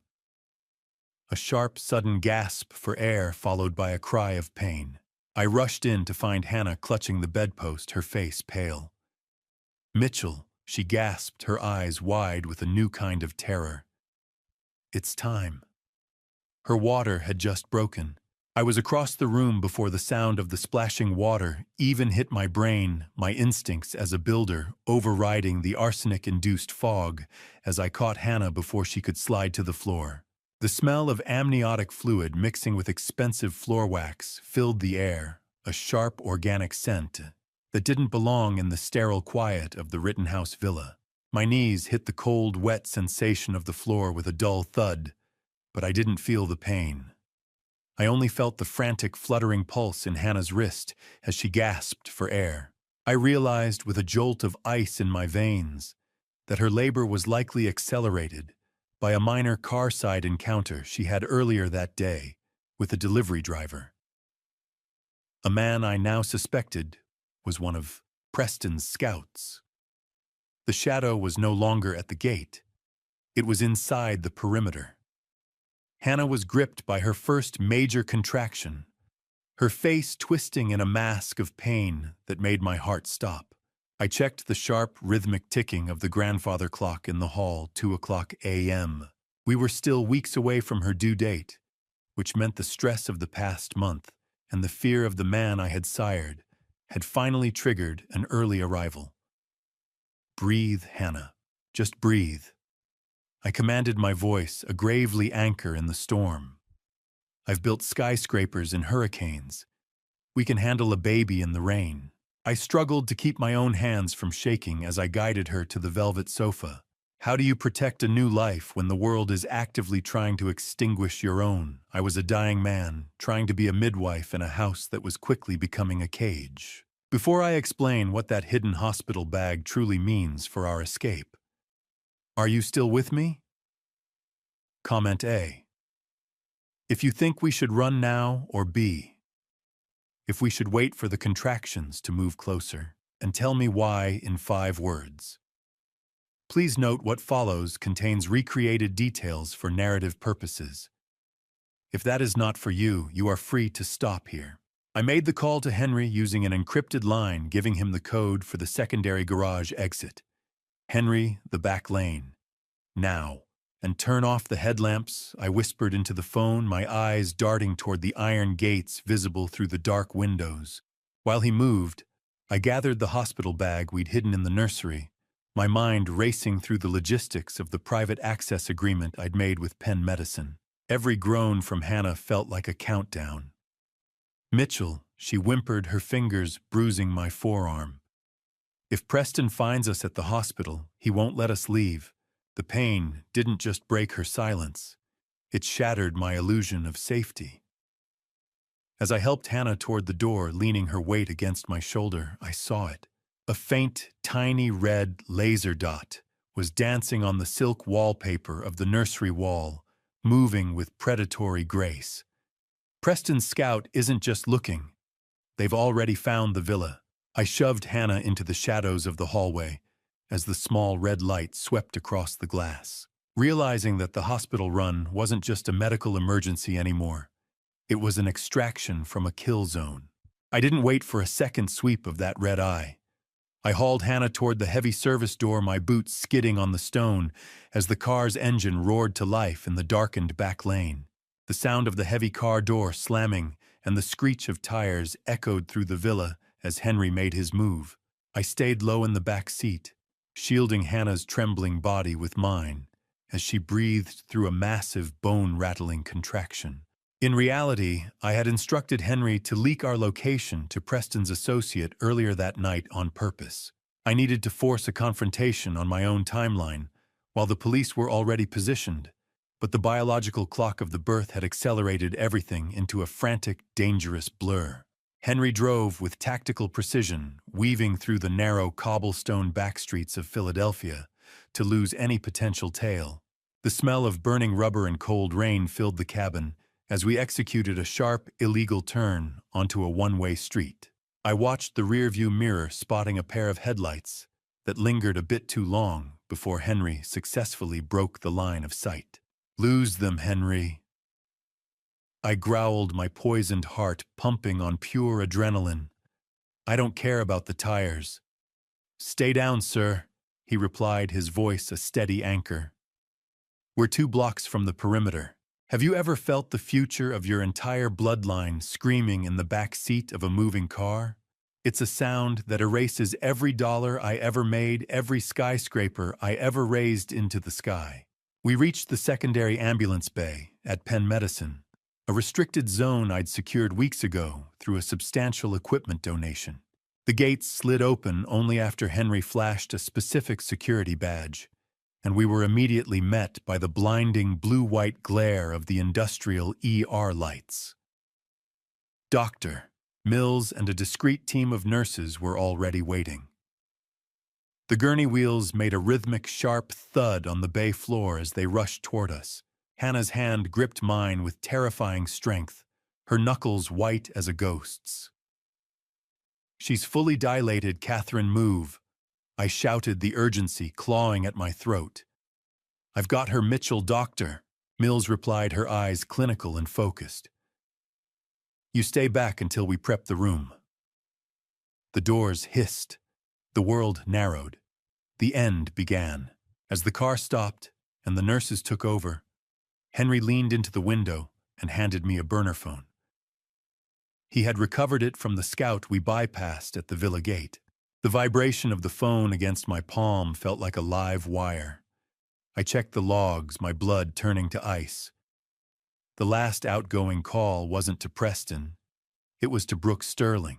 I realized in that moment that Brooke was making a move that my son didn't even know about, a separate agenda that turned the birth of my grandson into a target for a different kind of predator. I watched the gurney disappear into the bright, clinical light of the ward, the rhythmic beeping of monitors starting to echo from the hallway. I stood alone in the bay, the cold rain dripping from my coat, clutching the evidence of a betrayal that went deeper than I ever imagined. My son was a fool, but his mistress was a strategist, and she was already moving pieces on a board I hadn't fully mapped. The sterile, pressurized silence of the secure wing felt like a tomb, until a single, jagged cry ripped through the air, signaling the arrival of a life that my own son had tried to erase before it even began. I stood in the muffled silence of the waiting room, broken only by the distant rhythmic beep of a heart monitor that sounded like a countdown I was finally winning. I stood outside the delivery room door, my hand resting on the cool glass, feeling the vibration of Hannah's strength. Dr. Catherine Mills and her team worked with a frantic yet disciplined rhythm, their voices a low murmur of encouragement against the monitor's wet, mechanical thrum. I watched through the narrow pane as Hannah, pale and drenched in sweat, gave everything she had left to the world. It was the most honest, raw display of human construction I had ever witnessed, the building of a future out of pure pain and love. "One more, Hannah. Just one more for your son," Dr. Mills encouraged. "I can't. Mitchell. I can't." Hannah's voice was a ragged whisper that tore at my soul. I realized in that moment that Owen didn't resemble Preston at all. Even through the glass, I could see the infant had the exact same jagged birthmark on his shoulder, that my own father had carried a genetic middle finger to the man trying to kill us. How could a man be worth $45 million and yet feel like he was finally receiving his first real paycheck in the form of a 6-pound infant at exactly 3:17 a.m.? The room erupted into the sounds of success. Not the clinking of champagne glasses after a corporate raid, but the high, indignant wail of Owen Stone. Baby Owen Stone, just minutes old, and already a fighter, lay wrapped in a hospital blanket. His dark hair a messy crown of the family's future. Dr. Mills held up the tiny, purple-hued infant, and for a moment I forgot the arsenic in my blood and the burner phone in my pocket. They cleaned him quickly and wrapped him in a soft blue blanket, the nurses moving with a reverence that told me they knew this wasn't an ordinary birth. He wasn't a Stone legacy to be managed. He was a human being to be loved. When Dr. Mills finally beckoned me inside, my legs felt like they were made of water, but as she placed him in my arms, I felt a surge of physical vitality. The symptoms of the toxin, the lethargy, the dull ache in my joints vanished, momentarily replaced by an instinctual drive that overrode the poison. "He's 6 pounds, 3 ounces of absolute defiance," Mitchell Catherine said, her eyes smiling over her mask. I looked down at the soft velvet texture of Owen's skin against my rough, calloused hands. He looks like hope," I whispered. I looked down into Owen's dark, serious eyes and whispered a promise to keep him safe, but my words were cut short by the burner phone in my pocket, vibrating.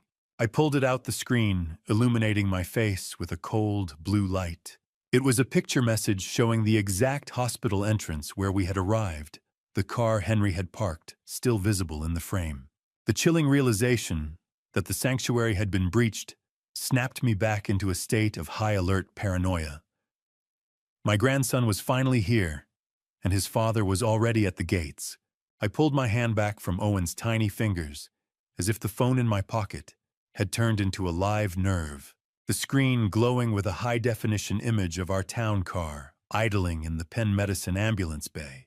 The chilling realization that the sanctuary had been breached settled over me like a cold Philadelphia fog. I stood in the recovery room, watching the blue artificial glare of the smartphone screen reflected in the glass of the window. Nicole Harper quietly entered the room, her face tight with a professional mask that didn't quite hide her alarm. She handed me her own device, showing me a trending post on a local Philadelphia society blog. A concerned citizen had posted a photo of the Stone family car at the hospital, speculating about an emergency berth in the secure wing. I realized then that the concerned citizen wasn't a passerby. The angle was too perfect, taken from the security kiosk. The hospital's own night shift guard, a man I'd trusted to keep the perimeter, was clearly on Preston's payroll.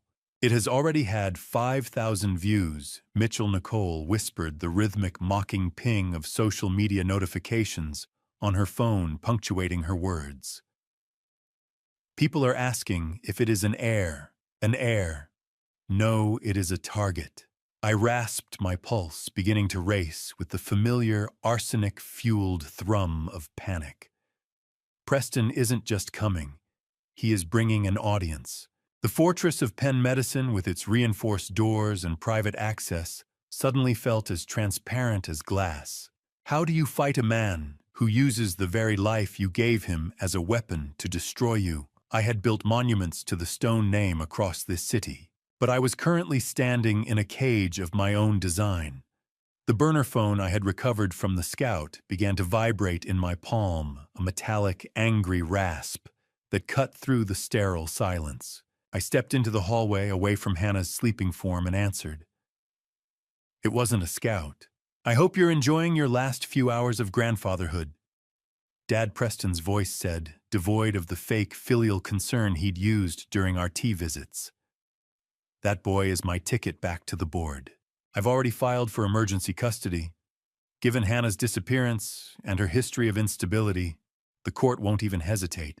I stood under the flickering fluorescent lights, the smell of stale coffee and industrial cleaner clinging to the air. "You will have to step over my body to touch that bassinet, Preston." I replied, my voice a low, lethal growl. His laugh was a jagged sound through the receiver. "Your body, Brooke, says the arsenic is just the appetizer, Mitchell. She actually has a copy of your preliminary blood work from Dr. Fisher's lab. Did you really think an old friend was more loyal than a new paycheck?" My blood turned to ice. Brooke had successfully infiltrated Fisher's lab, or intercepted the communication, and now they held the map to my physical decline. The hospital walls didn't smell like medicine anymore. They smelled like a trap. I realized then that the custody threat was only the first move in a much darker game. "By the way, Dad," Brooke says to tell Owen goodbye, "you're already a ghost." Remember, he hung up, leaving me in the echoing silence of the corridor. I stared at the phone, the mathematics of the audit, and the clinical reality of the poison finally merging into a single desperate mission. I wasn't just fighting for my company anymore. I was fighting for the very air Owen was breathing. The receiver clicked into place like the latch of a cage. Preston's threats still echoing in the sterile hallway as I turned my back on his darkness and looked toward the cold, undeniable light of the audit. I retreated to my study, the silence of the house now feeling like a fortress rather than a home. Before the final meeting, I had already executed a silent counterstrike. I secretly transferred 49% of my personal shares into an irrevocable trust for baby Owen. Even if Preston managed to claw his way to the top of Stone Enterprises, he would be eternally blocked by the inheritance of the very son he viewed as a mere bargaining chip. I sat at my desk, the blue hypnotic glow of the spreadsheet on the screen illuminating the wreckage of my trust. Rebecca Sinclair arrived shortly after carrying the final bound reports, with an expression as grim as a tombstone. She laid out the digital map of the $753,000 theft, proving the money had been funneled into a Caribbean offshore fund tied directly to Brooke's biometric signature. I looked at the signatures Preston had forged, recognizing how he had used my own past contracts as a template for his betrayal. Every cent he stole was a brick pulled from the foundation of the house I built for him, and now I had the evidence to bring the whole structure down on his head. It is all here. Mitchell Rebecca said, her voice a sharp blade in the quiet room. The trail doesn't just lead to his door. It leads to his fingerprints. Good, I replied, staring at the smell of heavy ink and high-grade printer paper. I want him to see the exact moment the money he killed for vanishes. Is it still murder if the person you're killing is the memory of who you thought your son was? I felt a calculating dominance over the situation, a death of paternal mercy that left me cold and precise. I began the final phase of setting the trap. I composed a short clinical text message to Preston, inviting him to the presidential suite at the Regency to discuss a final settlement for Owen's future. I knew his greed would outweigh his caution.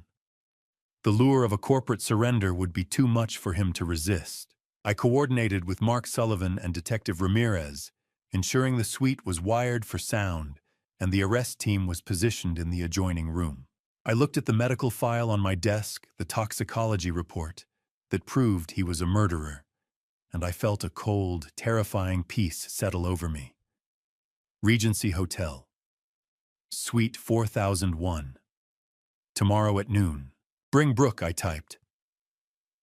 The trap was set. The bait was the one thing he loved more than life, my money. He'll come, Mitchell Rebecca whispered as she prepared to leave. Men like him always show up to claim their prize. But as she reached the door, she paused, handing me one last document she had uncovered. My heart gave a sickening lurch as I read it. Brooke had already tried to cash out my $10 million life insurance policy using a forged notice of terminal illness signed by a doctor she had bribed. They weren't just waiting for the arsenic to work. They were already spending the payout. My thumb hovered over the send button, my heart hammering a rhythm of pure distilled justice as I sent the invitation to the reckoning my son never saw coming. The cold, mechanical vibration of the phone after the message was sent was the only sound in the room. The scent of high-end furniture polish and expensive lilies in the Regency suite was a lie, a mask for the clinical trap I had spent the last 72 hours engineering with the precision of a skyscraper's foundation. I stood alone in the center of the room, my thumb still tracing the edge of the phone where I had sent that final invitation to my own reckoning. The lilies were more than a decoration. I had chosen them because their cloying, sweet scent triggers a minor allergic reaction. In Brooke, a calculated irritation designed to keep her off balance. I did a final sweep of the suite, ensuring the pinhole cameras and directional microphones Mark Sullivan installed were active. I took my place behind the massive, cool mahogany desk, intentionally leaving my hand in the light so they could see the subtle, practiced tremor I was using to play the part of a dying man. Detective Ramirez was positioned in the adjoining bedroom, a silent ghost waiting for the signal that would end my son's freedom. "Is the feed live?" Mark I whispered into my collar. Loud and clear. Mitchell, the response, crackled back. The moment they step through those doors, they're on the record. The sharp, rhythmic ticking of a hidden clock felt like the countdown to a controlled demolition. How do you welcome your own murderers to lunch, I suppose, with a smile and a 30-year-old scotch they'll never get to taste? I sat in the heavy silence of the 40th floor, the air pressure feeling as though it were changing right before a blast. The heavy mahogany doors swung open at exactly noon, and Preston walked in with Brooke on his arm, both of them radiating a nauseating aura of triumph. Preston looked better than I'd seen him in weeks. His stride arrogant, likely fueled by the belief that he was minutes away from signing my legacy over to himself. I didn't rise to greet them. I simply gestured toward the velvet chairs, watching Brooke's eyes scan the room for any sign of Hannah. Her nose crinkled at the scent of the lilies, a tiny victory that I noted with clinical satisfaction. "You look remarkably alive today," Dad Preston said, his voice dripping with that fake filial concern that used to fool me. "Let's get these papers signed so you can finally rest. You've done enough." "I'm afraid the only thing resting today, Preston, is your delusion of inheritance." I replied, my voice a dry, steady rasp. I reached into the drawer and pulled out a medical file. The report didn't just list the arsenic. It listed the intent. I slid the toxicology report across the heavy desk, the dry, papery sound echoing in the room like a final lethal card in a game they didn't know they were losing. Brooke's hand darted forward, her fingers trembling slightly as she tried to snatch the document away to hide the bolded conclusion from Dr. Fisher. I caught her wrist with a sudden iron-like strength that proved my failing health was a total fabrication. I watched the blood drain from her face as she read the words, "Lethal intent confirmed by systematic dosage." Preston stared at us, his mouth falling open as the realization hit him that I wasn't the ghost he had been feeding. I looked into the eyes of the boy I had raised, seeing only a predator who had finally been snared in his own trap. I didn't blink as Preston's fake concern dissolved into the shrill, desperate laughter of a man who realized the ground he was standing on had already been rigged to collapse. "You think you're so smart, Mitchell." He spat, the nervous chuckle dying in his throat. "You're a dying old man. No court will believe the delusions of a senile lunatic." I silenced his stuttering excuses by slamming the heavy binder of the forensic audit onto the desk. The sound was like a gavel striking a final judgment. I began walking him through the $753,000 trail, pointing out the exact moments he used my dizzy spells to forge my signature on wire transfers. I watched as the reality set in. This wasn't just a family spat. He was staring at a federal paper trail I had personally financed. The arrogance in his posture withered, and for a moment I saw the sharp, acrid smell of his sweat fill the small space between us. He looked like a cornered animal, a total stranger to me. "Every dollar has a heartbeat, Preston," I said, my voice as cold as the marble in a mausoleum. "And yours just stopped. Is there a specific circle of hell for a man who tries to trade his newborn son's safety for a get-out-of-jail-free card?" I asked myself as he leaned forward, his eyes darting toward the adjoining room. He demanded to know where Owen was claiming his right as the biological father to take the child immediately. He told me he'd burn the reports if I restored his trust fund, suggesting Owen would grow up in poverty if I sent his father to prison. It was a coward's bargain. I revealed then that Owen's legal birth certificate lists the father as unknown. Hannah filed an emergency protection affidavit while she was still at Penn Medicine, stripping his immediate parental rights. "You want Owen?" I asked, my construction-built frame finally towering over him. "You don't even know the color of his eyes, Preston. You only know the weight of his inheritance." The bargain was dead. The son was gone. Only the evidence remained. "Give me the boy and the company." Preston roared, his face contorting into something demonic, "or I'll make sure Hannah is in a psych ward by dinner." My disgust reached its peak. The heavy, rhythmic thud of my heart against my ribs was the only sound in the room until Preston made his move. He lunged toward the bedroom door, thinking the baby was sleeping behind it. I didn't stop him. I let him grab the handle.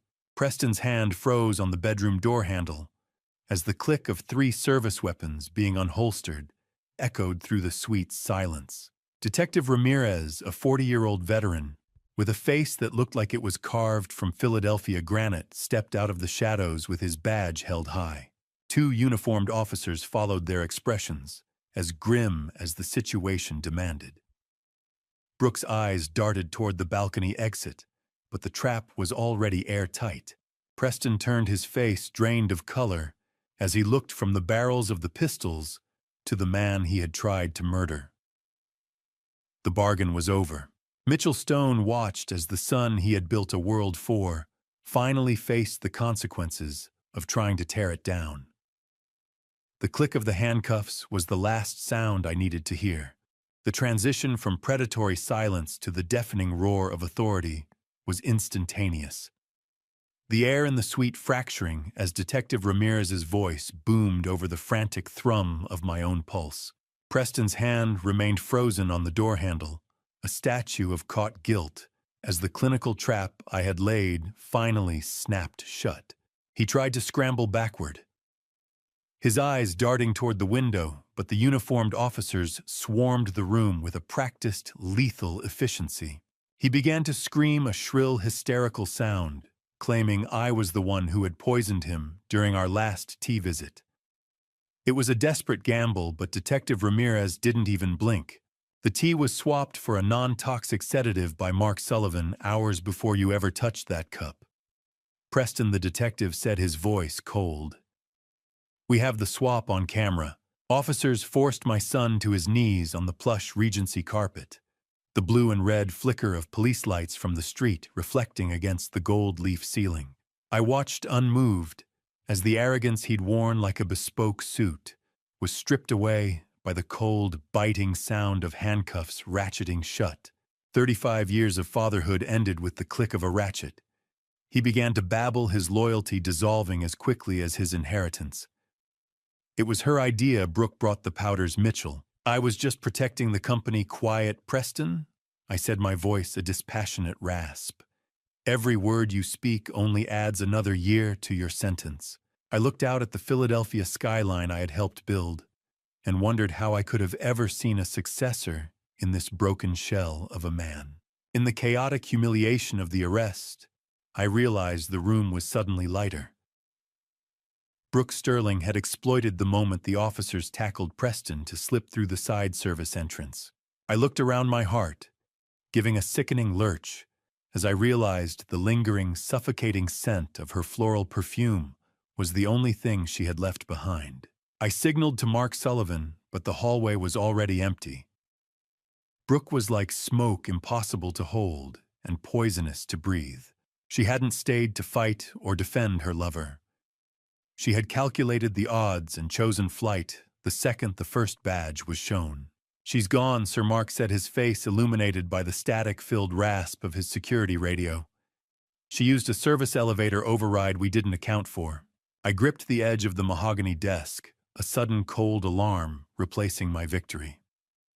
I reached for the manila envelope she'd discarded on the table, and my fingers caught on something hard. I tore at the lining, revealing a small, blinking GPS tracker. She didn't intend to run. She intended to follow me to the one thing I had left to lose. I realized then that Preston's arrest wasn't the end of the game. It was Brooke's diversion. Mark Sullivan's radio crackled with a sound that made the arsenic in my blood feel warm by comparison. Sir, a black sedan just broke the perimeter at the Rittenhouse Villa. Brooke isn't running to the airport, she's going for the baby.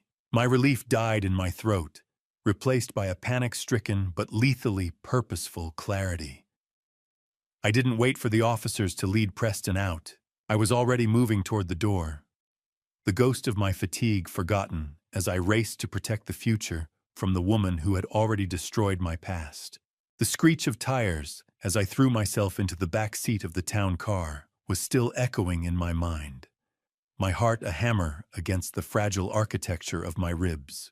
But the sirens had long since faded into the Philadelphia night, leaving only the sound of my own rhythmic breathing and the heavy, metallic realization that the war for my bloodline was finally over. I stood in the damp entryway of the Rittenhouse Villa as Brooke Sterling was led away in steel restraints. Her cloying floral perfume was now tainted by the smell of damp stone ozone and wet pavement. I realized then that she hadn't actually broken the perimeter by skill. I had instructed Henry to leave the back gate unlatched to lure her into a preset police net. I needed her caught in the act of attempted kidnapping, not just financial fraud, to ensure she would never see the light of day again.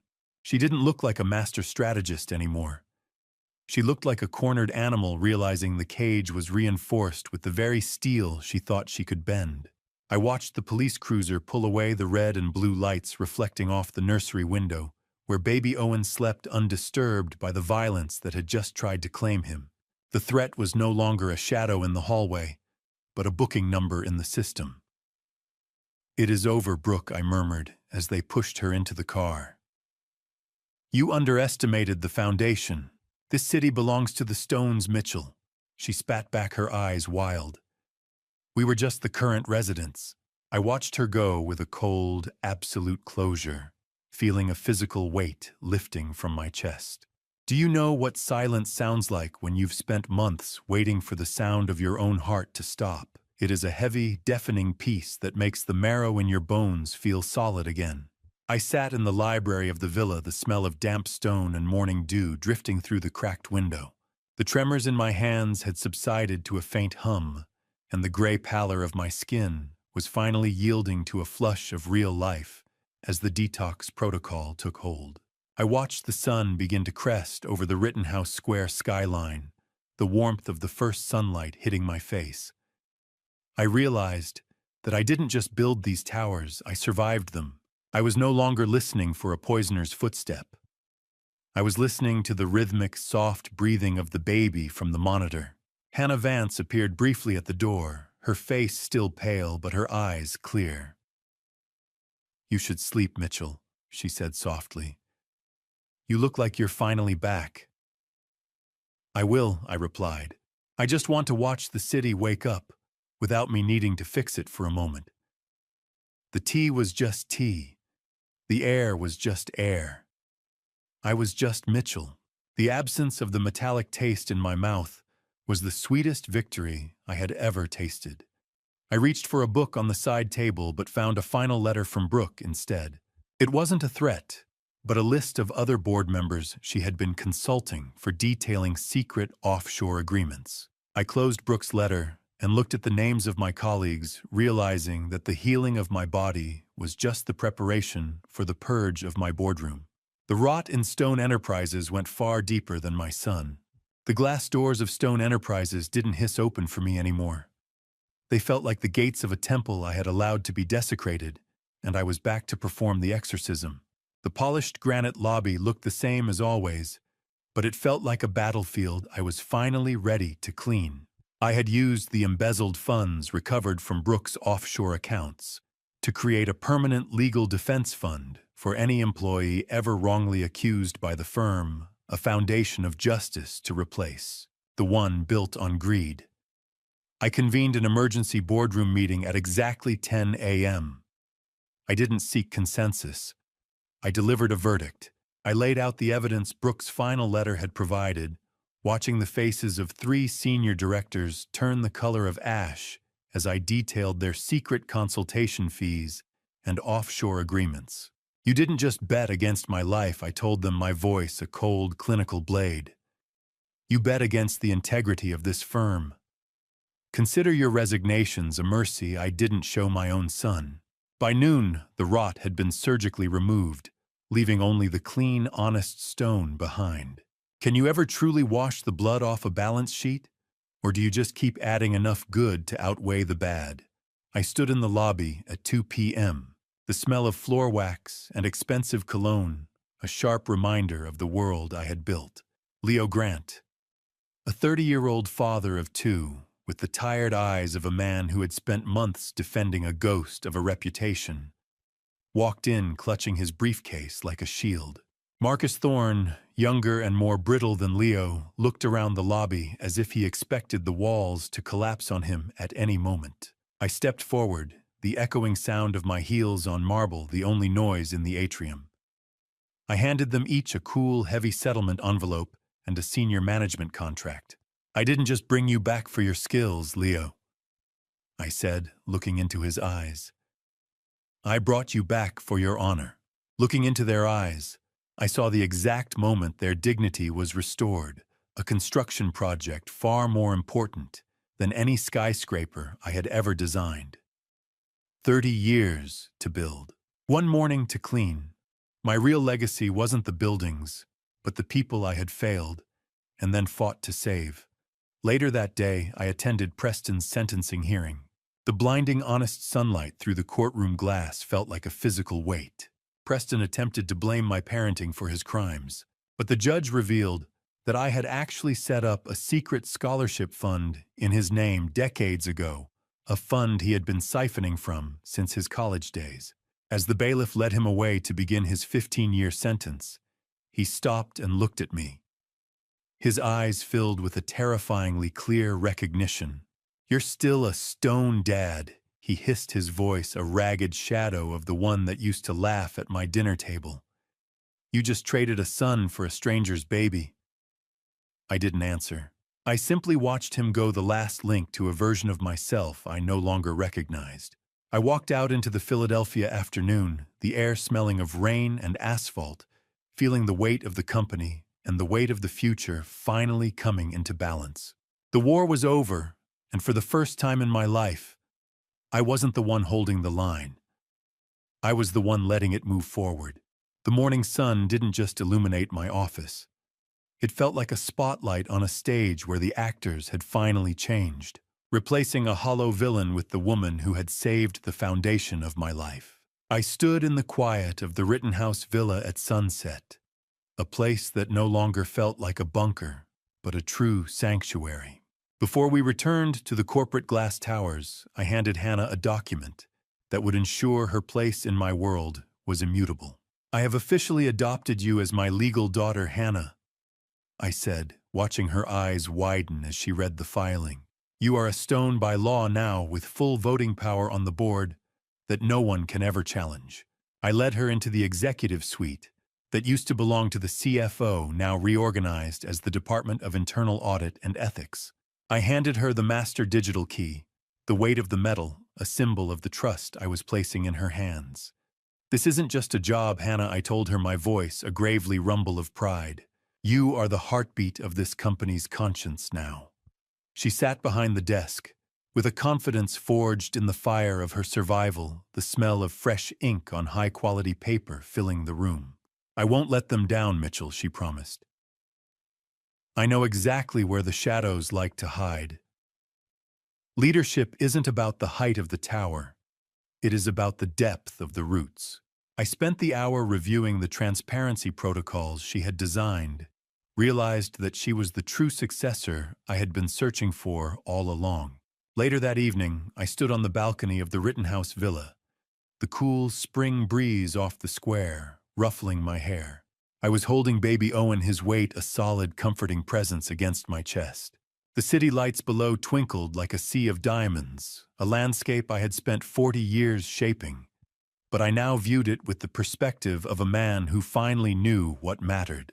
I looked down at the boy in my arms, seeing the birthmark on his shoulder, the mark of my father, and felt a profound sense of legacy fulfillment.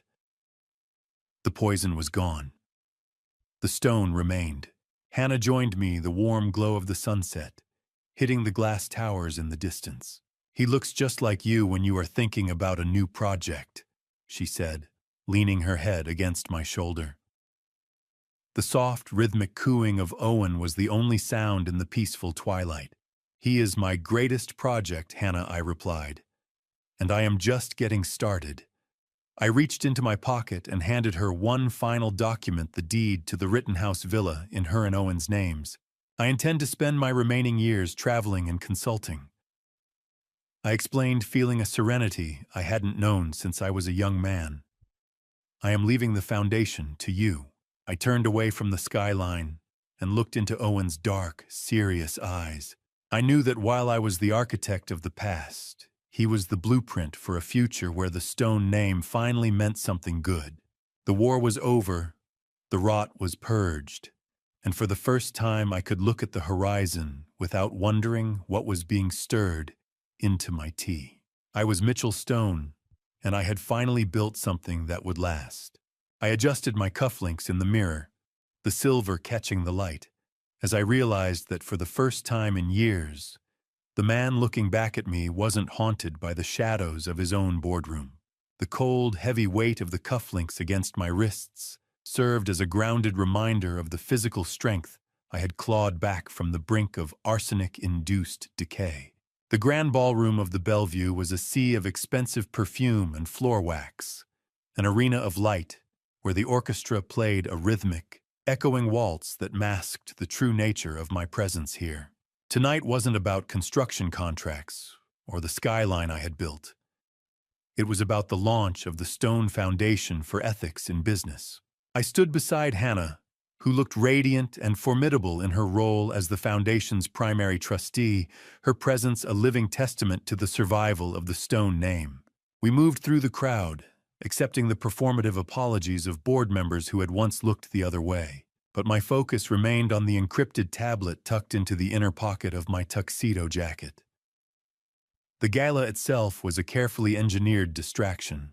The high-profile nature of the event forced the international bank holding our offshore funds to remain open and active for VIP verification, a small but critical opening for the final financial cleansing.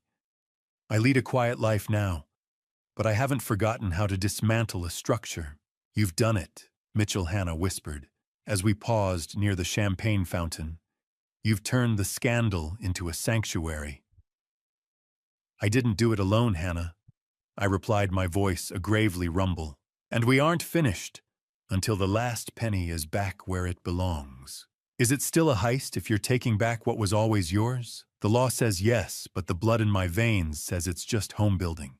I stepped into a quiet alcove, the blue, hypnotic glow of the tablet screen illuminating the sharp lines of my face in the shadows. I activated the bypass Rebecca Sinclair had engineered, tracking the rerouting of $12 million from a dormant account in the Cayman Islands back into the Foundation's endowment. 12 million. Every cent was a drop of sweat from a laborer's brow, stolen by a son who saw them as numbers on a ledger. I watched the progress bar crawl toward completion, my heart steady and sure. As the transfer complete notification flashed, I felt the final knot of tension in my chest unravel, replaced by a surge of vitality that the poison had once tried to steal.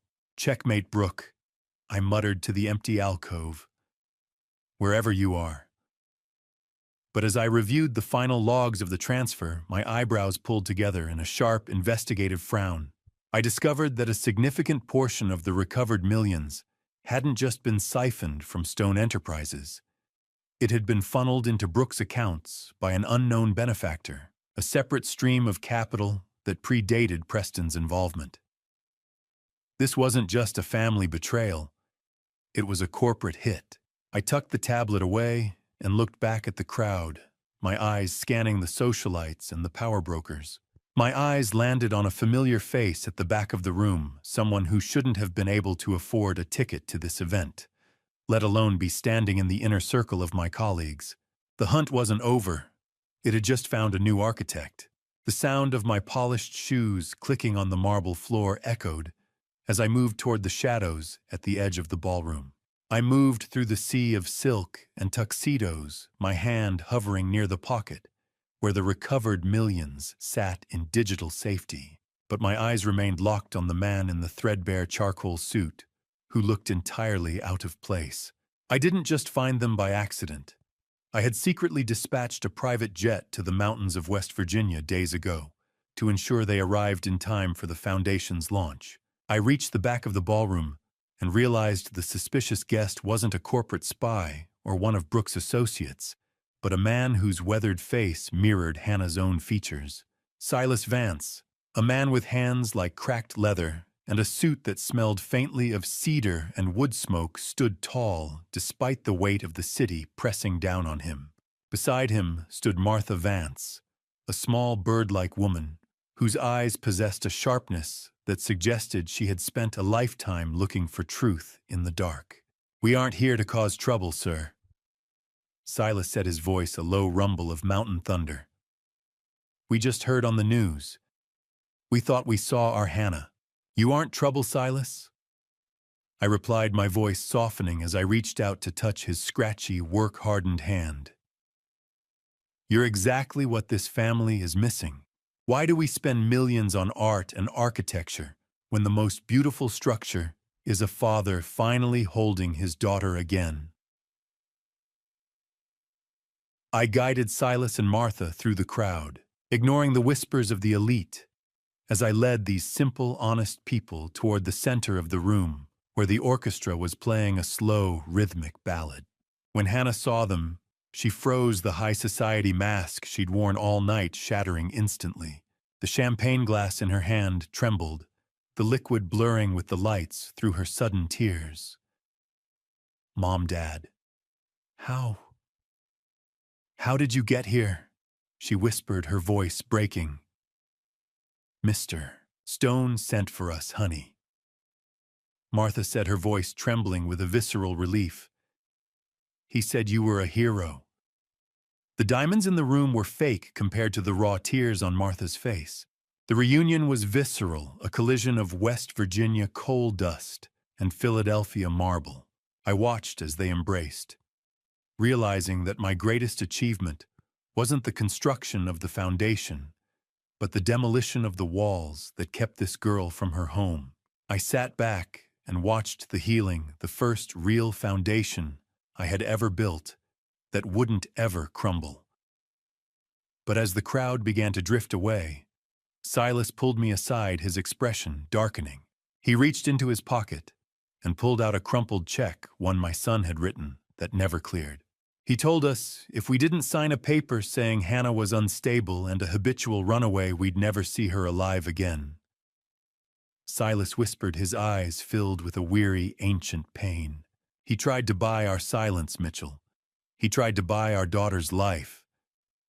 I took the paper, the cold reality of Preston's depravity hitting me one final time. Even at the end, I was still finding the shards of the glass he had broken. The golden Philadelphia sunlight filtered through the ancient oaks, casting long, peaceful shadows that made the frantic, arsenic-laced nightmare of the last year feel like a story told about a man I no longer recognized. I sat on a sun-baked park bench in Rittenhouse Square, my hands steady and warm in the September heat. I watched Hannah walk Owen in his stroller, the Vance parents trailing behind them, with a look of quiet wonder at the city they once feared. There were no bodyguards in sight, only the invisible shield of the peace I had spent my fortune to build. I had officially dissolved Stone Enterprises as a public entity weeks ago, taking it private so that the family never again has to answer to a board of directors that values profit over people. The corporate machine was dead. The family legacy had finally begun to live. Silas Vance sat beside me, the scent of dry leaves and wood smoke clinging to his coat. You look like a man who has finally retired from the war, Mitchell. He said, his voice a low rumble of mountain thunder. I didn't retire, Silas. I replied, my voice a gravely rumble of contentment. I just finally won the only territory that mattered. The air didn't taste like hospital bleach or bitter tea anymore. It tasted like the beginning of something that wouldn't be built of glass and steel, but of blood and time. I used to think a legacy was a skyscraper. I was wrong. It is a small hand that won't let go of yours in the sun. Hannah brought Owen over to the bench, the faint scent of her simple soap drifting in the spring breeze. She lifted him from the stroller and placed his small, warm weight into my lap. As I looked down at his dark, curious eyes, he reached out a tiny, uncoordinated hand and gripped my index finger with a strength that caught me off guard. He has got your stubbornness, you know, Hannah said with a soft laugh. He won't let go. Good, I whispered, feeling a profound physical and emotional anchor in that small, fierce grip. A stone should know when he is holding on to something worth keeping. In that moment, I felt the final traces of the poison leave my soul, replaced by a legacy that didn't require a boardroom to validate. He squeezed. I breathed. We began. I looked down at his tiny wrist and froze. There, hidden in the folds of his skin, was a faint birthmark in the exact shape of a cornerstone, a final miraculous sign that this child was the true foundation of the new Stone legacy. It was a genetic seal of approval from the generations that came before me, a mark that bypassed the rot of my son and linked me directly to the future. I looked up at the Philadelphia skyline I had built, the glass towers shimmering in the distance like diamonds. Then I looked back down at the boy in my arms, realizing that while I had spent my life building for the city, I was finally spending my days building for the soul. The distant, happy murmur of the city on a Sunday afternoon was the only soundtrack I needed. I closed my eyes, the warmth of the sun and the weight of my grandson finally balancing the scales of a life I had almost lost. I was Mitchell Stone, and for the first time I was home. The city lights began to pulse like a slow, electric heart beneath me. But my focus remained on the ink drying on the page, the final blueprint of a man who had survived his own collapse.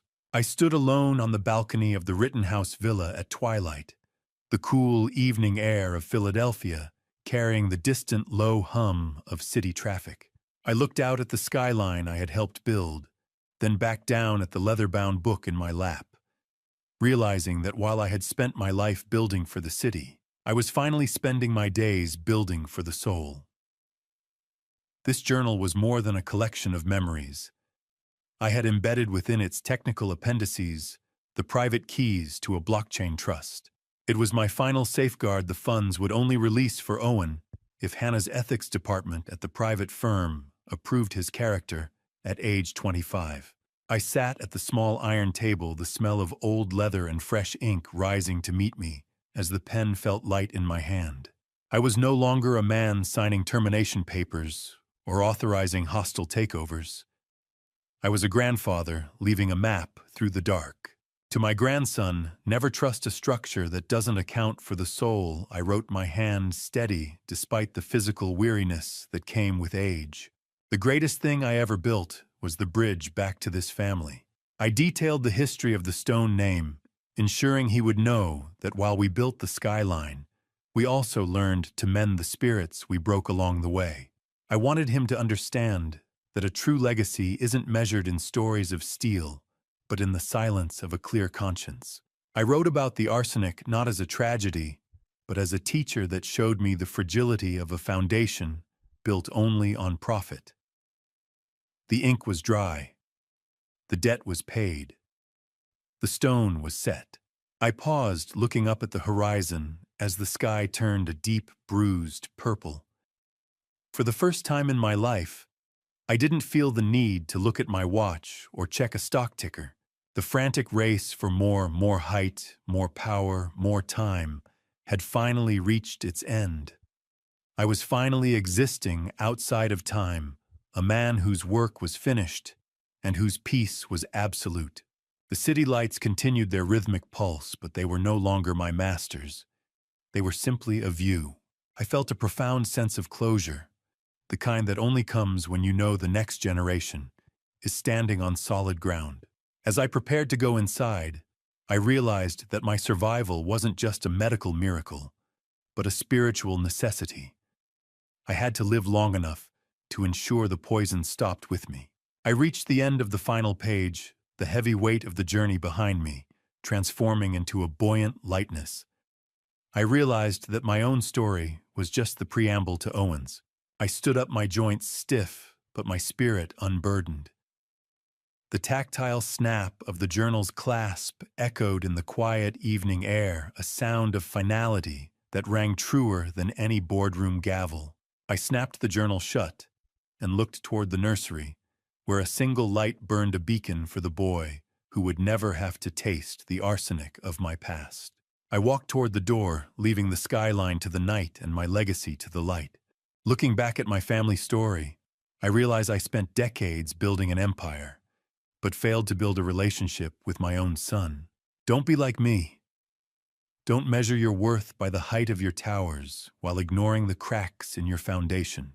I was so focused on constructing a legacy that I didn't see the monster I was raising under my own roof. This dad revenge wasn't born from hatred.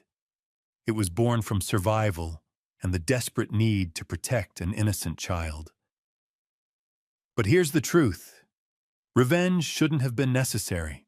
If I had been present, truly present in Preston's life, maybe he wouldn't have become the man who tried to kill me. I built him a kingdom, but forgot to teach him character. The greatest lesson from this family story is simple: watch who you trust. But more importantly, be someone worth trusting.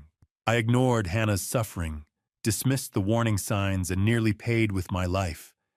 Your closest circle can become your greatest threat if you prioritize profit over people. My dad revenge taught me that justice without mercy is hollow. Yes, I stopped Preston, but I lost a son in the process. That's a wound no amount of money can heal. I believe the Lord's timing was perfect. He allowed me to see the truth before it destroyed everything. God doesn't just save us from our enemies. Sometimes He saves us from ourselves. To anyone listening, don't wait for the arsenic to reach your bloodstream before you examine your family story. Protect your peace, verify your trust, and remember that blood relations mean nothing without loyalty and love. This dad revenge saved my grandson Owen, but I survived carrying scars that will never fully heal. The tallest building is worthless if it's built on a foundation of lies. Thank you for walking with me through this entire journey. I want to hear from you. Please leave a comment sharing your perspective. What would you do if you found yourself in a situation where your own family betrayed you? Like this, would you choose revenge, forgiveness, or something in between? Your viewpoint truly matters to me. If this story resonated with you emotionally or made you reflect on your own relationships, please consider subscribing to the channel so you won't miss future stories that explore the complex dynamics of trust, betrayal, and redemption. A gentle reminder: while inspired by real-world themes of family conflict and corporate corruption, certain elements have been dramatized for storytelling purposes to create a compelling narrative arc. If this style of content doesn't align with your preferences, feel free to explore other videos that might be a better fit for you.